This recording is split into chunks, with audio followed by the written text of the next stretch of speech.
Hey, so for those of you that are starting to incorporate more physical activity or maybe getting back to the physical activity routine that you had before, congratulations. It's an excellent choice, y'all. I can't stress enough that our body needs movement and we need to be intentional about it, especially in this day and age that we're living in with the culture of being more inactive because of our jobs and our lifestyle. So you want to be intentional because remember, our God designed our body to move. You can look at our fingers, our toes, almost every part of our body, it moves. Okay, so our body was designed for movement.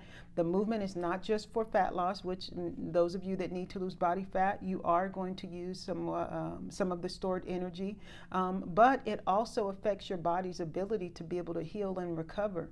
And so when you exercise regularly, your body's more efficient, you strengthen your immune system. And one of the benefits that is really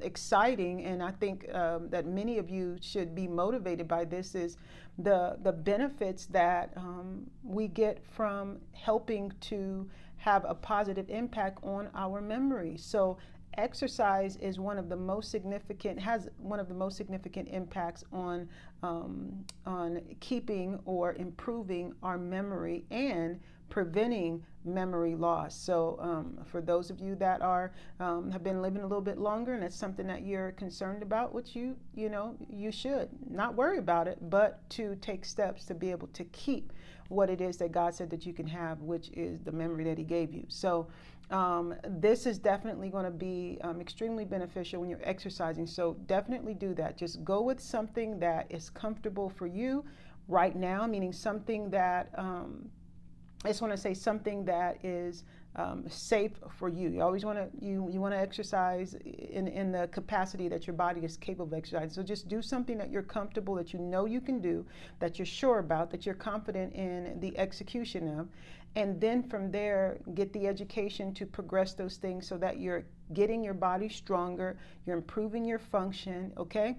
Which is another benefit. I know individuals that they don't even want to get down on the floor because they're like, I don't know if I'm going to be able to get up. I was just in one of the senior classes over here just this week, and people were getting together to take a picture for this individual's birthday and everything. And when the ladies come by and they said, I was telling them, everybody come in and you can get down on the floor, and they said, see, that's why I didn't want to do that, because I don't know if I can get up from the floor. And this is in an exercise class. Look, that's how you determine what your goal should be, okay? It's not the number on the scale. We put so much focus on this number on the scale, number on the scale. The number on the scale is going to change, but even most importantly, the composition of our body needs to change, meaning we don't just want to lose weight, because you could be losing muscle, which happens when we do these extreme diets and we do extreme exercise. You are just it's not improving your body overall. You're just getting the number to go down. You don't want to get weaker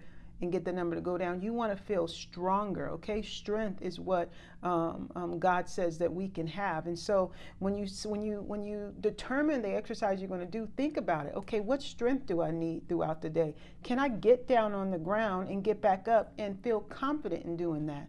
Or am I worried, and do I have to go grab this person or that person to help me out? No, you should be able to get down on the ground and get back up, okay? So for those of you that are intimidated by that, that's your goal, okay? Get your body to be able to get down, kneel down, and stand back up. To sit down on the floor and to stand back up. You should be able to do that. The body is capable of doing that. So there's a goal for some of you all. So congratulations. Continue to exercise and keep your body functioning, your brain and your body functioning. That's how you do life. Is the only thing we have here on this earth, to be able to express love and to enjoy one another. So think about the conditioning, not just the number on the scale, okay? All right, and now what I wanted to mention actually was when you do the exercise. And so this is very important because when you exercise at the beginning of the day versus exercising at the end of the day. So at the beginning of the day, it's going to give you a boost of energy mentally. The clarity that you get.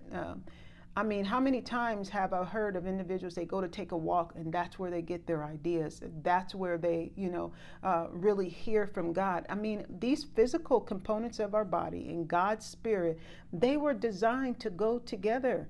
They enhance one another. Like, I don't know about you, but worship music, meaning, and I don't say worship music, music that God is, they're speaking through, or to where there's a focus or a gratitude for him. It's about him. I mean, that gives me energy, better energy than any of these fake, pump up energy drinks, with no negative side effects, might I say, only beneficial side effects. So you all, it goes together. Like, joy gives you energy and strength to go move your body. You don't say, oh, I'm just so full of joy. Ooh, let me sit down. No, be like, oh, I'm full of joy. And you want to dance, you want to move. There's individuals that their movement, the height of their physical activity oftentimes is at church, and they don't even realize it, because the worship music starts playing, or sometimes it's a sermon, and you get up and you some people want to get up and run around because the Spirit is moving you. Well, you can do that same thing when you go to do your workout. Put that word on, put the music on, whatever it is, connect with God. He will help you through your workout, give you wisdom as to what to do, when to stop, that sort of thing, okay? But go with what you know. So exercising at the beginning of the day is going to be beneficial because it's giving you that boost, okay? And it's sending your day in the direction that you want to go, okay? Versus it being just like the last thing on the list. Your brain is already mentally focused. And let's be honest, oftentimes you don't even get a chance to go work out. Oh yeah, I'm gonna go work out at 3 o'clock. I'm gonna go work out at 4 o'clock. And it doesn't happen, okay? And plus, oftentimes the motivator for working out, even though this is not the primary focus, is to lose body fat. And so if you want to get the benefits of losing body fat, you definitely want to exercise in the beginning of the day, because that's going to help your body to ask for the things that it's actually supposed to have. Your appetite is completely different, okay? When you exercise in the morning versus trying to exercise at the beginning of the day, is like you're trying to clean up the mess and check it off the list. It can also interfere with your sleep cycle. In the beginning of the day, it benefits the rhythm of your body, the cycle of your body, your circadian rhythm. It benefits that. And for those of you that are over the age of 50 or 60, I mean, I know you want to help your hormone balance as much as you possibly can. And guess what? Anything you can do to improve your sleep cycle and your sleep quality, you want to do it. And that is one of the benefits you get from exercising at the beginning of the day, in the morning versus in the latter part of the day. You also, another benefit that you get is that you don't run the risk of interrupting your sleep cycle. Okay, though some of you have expressed that exercise in the evening, and then you want to stay up longer than you're supposed to. Okay, well, exercise the beginning of the day, and your body, like I said, will fall into that pattern it needs to fall into. Okay, so you're going to get all of those benefits, you all, but remember, it's most important. Now, don't say, okay, well, I can't exercise because Janelle said do it at the beginning of the day, and therefore I can't do it because I start work at 5 o'clock, or I do whatever the reason is, or the excuse. Whatever it is, look at it, see what you can do, and even if you have 15 minutes, 30 minutes at the beginning of the day, do it then instead of doing it later. And I'm saying this because I know so many individuals that they just do it later, work out later, stay up late at night, and then get up in the morning and they're still tired. So go to bed earlier, wake up earlier, get your boost for the day. Like I said, even if it's 15 or 30 minutes, you're going to get a huge benefit from doing that at the beginning of the day. The rest of your day is going to benefit, and the people around you are going to benefit.